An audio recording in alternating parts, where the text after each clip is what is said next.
A little kitchen video on my batteries. So I had this cell, it's an Antigravity. It is the AG1601. It was in my F800 GS. I bought this in 2014.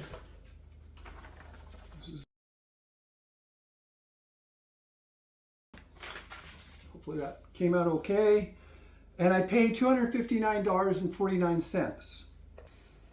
They advertised it as 121 watt hours, 9.2 amp hours. And they said it was equivalent to a 15 amp hour lead battery equivalent.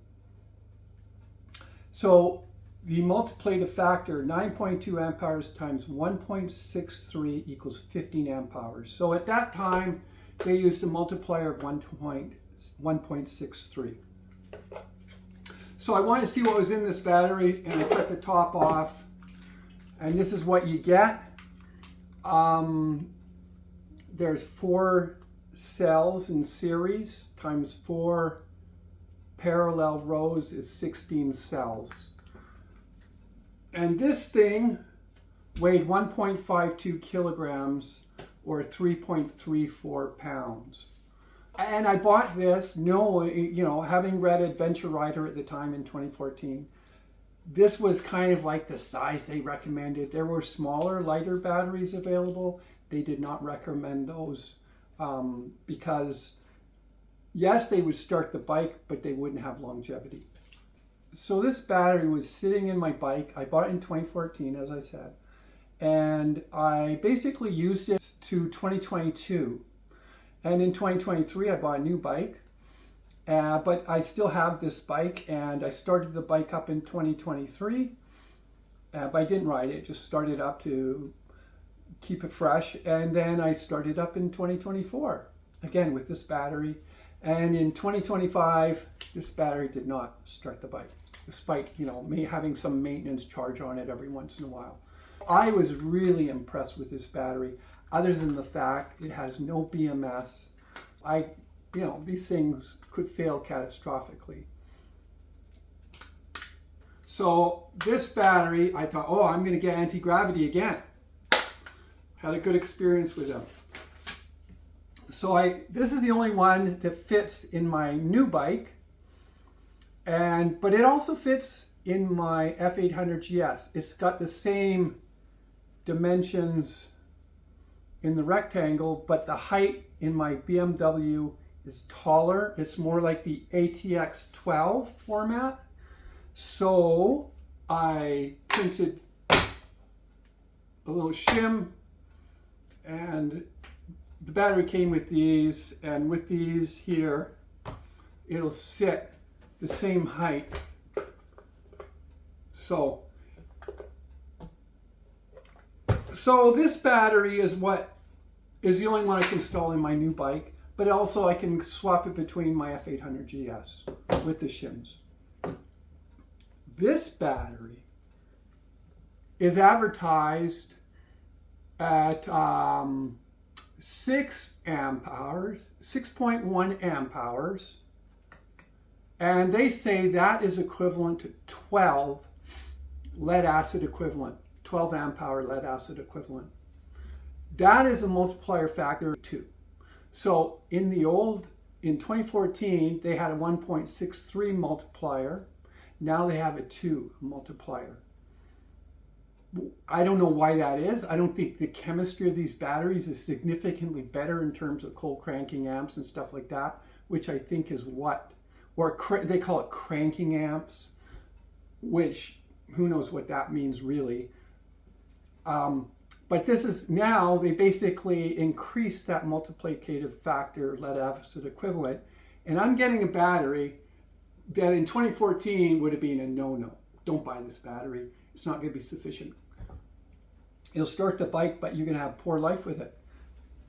So I got a lot of years out of my previous battery. I'm a bit worried about this battery. It's got this restart technology. I don't care. To me, it's just a marketing differentiator. It's not going to make a difference to my life, to be honest. I do like the fact they got the batteries. You can If your positive is on this side, great. But if your positive is on this side, it's a problem, except for this battery, you fix the problem. So I like that fact. I think that's a great design with this battery, and I hope I get good life out of it. But so I was looking at it, and their website's a bit confusing, to be honest. So I got the ATZ10.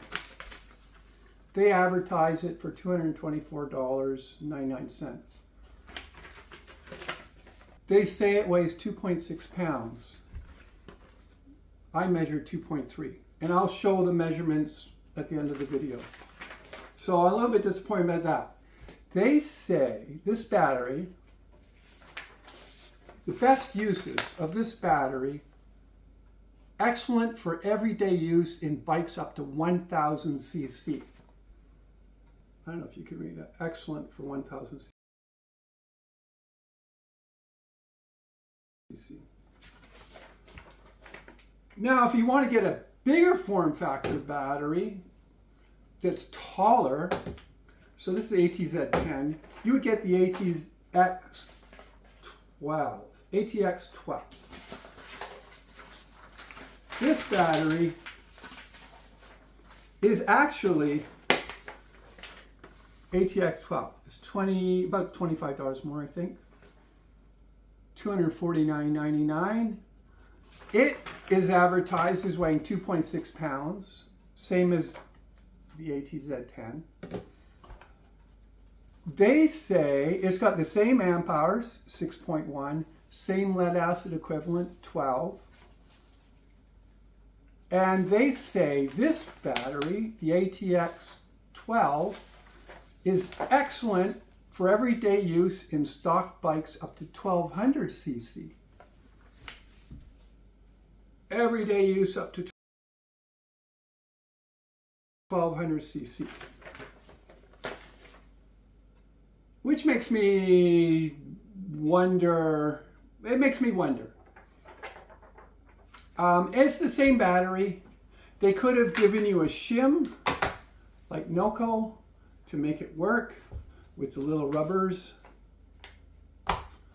But they decided to print a new box and charge you more for the new box. That's what it looks like to me. Otherwise, I believe they're identical, same battery, same BMS. Then you go to the next one. You want to get something a little bit better, which is what I wish I could have got. Because this battery seems like, I don't know, is it fully utilizing every room in the room in this case for the maximum battery? And maybe it's the design of heat dissipation that's the limiting factor. Oh, by the way, they use pouch cells now. You can buy them anywhere, pouch cells. I buy them for little electronic products. It's not some kind of wizardry. And this used the, round cells, which are quite common. You find those still, in bicycles and stuff. This is the lead iron phosphate chemistry. So if you want to get the ATX12 heavy duty, I think it's a good deal, actually, considering you paid $25 just for a bigger case. Now you spend a little bit more and you get basically another parallel bank. I believe this is 4 cells in series, 3 banks in parallel. And the ATX12 heavy duty is 4 cells in series, 4 banks. And that would make the difference why they advertise 8 amp hours and 16 amp hour lead equivalent. The ATX12 heavy duty is good for bikes up to 1,500 cc's, as they say. So, why are they so damn expensive? I pulled this off. It was in a Reddit thread. This is lithium prices over the years. I bought mine in 2014. That second bar here, this is 2014. And we're down here. We're actually here. So battery cell prices have gone down significantly. You can buy a 100 amp hour battery with a nice BMS for under $500. In fact, Antigravity sells some. So why are these so expensive? It doesn't make sense to me either. So not only are they smaller with a safer chemistry, a safer lithium chemistry, but you get less battery, and the price is about the same. So there's been no savings, and it kind of like, it's disappointing to me. And it seems like they inflate the capacity of the battery to run a bike. Because the old days, in 2014, they used a 1.63 multiplier, and nowadays they use a 2 multiplier. And everyone's doing it. They are all doing it. Antigravity isn't the only one. But I just feel like I am not going to get a good 10 years out of this battery. And I kind of feel a little bit disappointed about it.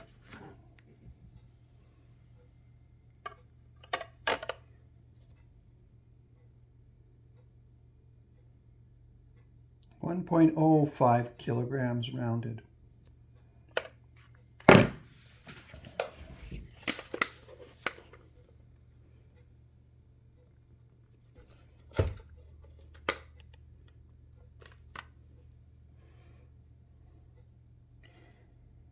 .52 kilograms rounded.